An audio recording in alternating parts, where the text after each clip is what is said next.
Well, the former Prime Minister Scott Morrison has accused Anthony Albanese of gambling with the Constitution as the Indigenous Voice debate heats up. Let's bring in Trudy McIntosh. Trudy, this is a pretty rare speech these days, isn't it, for the former Prime Minister? What did he say?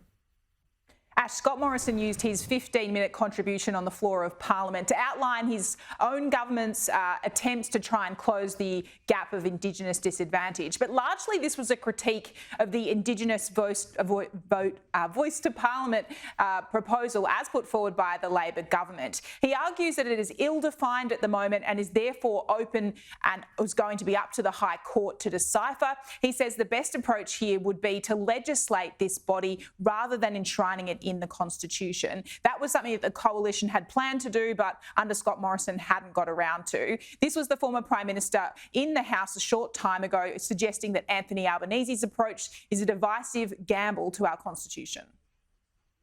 The Labor Party made it clear from the outset it was the voice or nothing, leaving no room for compromise.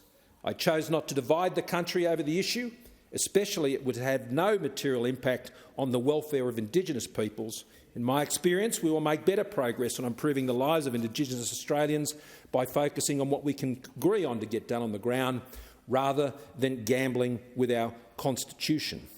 This is only the third time we've seen Scott Morrison address the House chamber since he lost the election just over 12 months ago. The first time was to defend himself amid the multiple ministries scandal. The second time we saw that was a condolence motion after the death of the Queen. But today, for the third time, Ash standing up using his own voice to slam what he says is the government's failures on the voice to Parliament. Interesting intervention, Trudy McIntosh. Thank you.